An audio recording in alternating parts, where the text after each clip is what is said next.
Good afternoon. Russia has attacked Ukraine.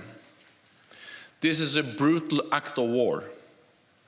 Our thoughts are with the brave people of Ukraine. Sadly, what we have warned against for months has come to pass. Despite all calls on Russia to change course and tireless efforts to seek a diplomatic solution, peace on our continent has been shattered. We now have war in Europe on a scale and of a type we thought belonged to history. We have just finished a meeting of the North Atlantic Council to discuss the situation. The Council also addressed the request by Bulgaria, the Czech Republic, Estonia, Latvia, Lithuania, Poland, Romania, and Slovakia to hold urgent consultations under Article 4 of the Washington Treaty. This is a grave moment for the security of Europe. Russia's unjustified and unprovoked attack on Ukraine is putting countless innocent lives at risk. With air and missile attacks, ground forces and special forces from multiple directions, targeting military infrastructure and major urban centers. This is a deliberate, cold-blooded, and long-planned invasion. Despite its litany of lies, denials, and disinformation, the Kremlin's intentions are clear for the world to see. Russia's leaders bear full responsibility for their reckless actions and the lives lost.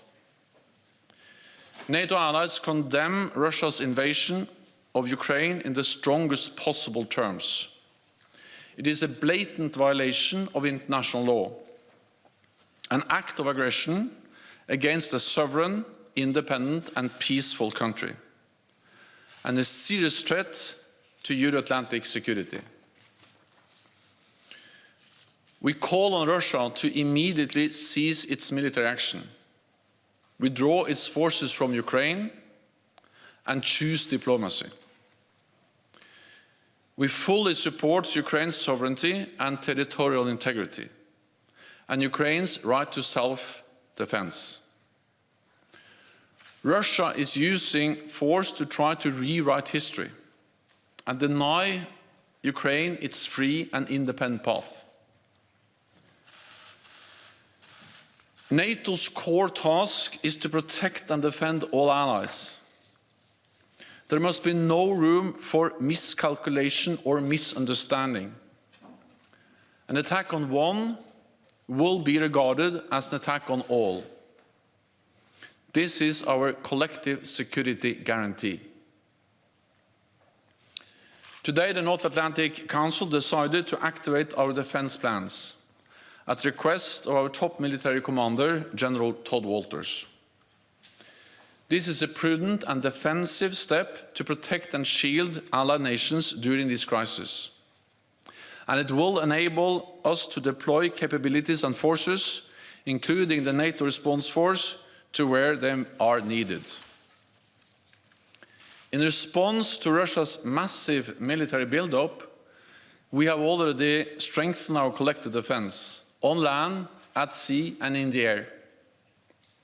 In the last weeks, allies from North America and Europe have deployed thousands or more troops to the eastern part of the alliance and placed more on standby.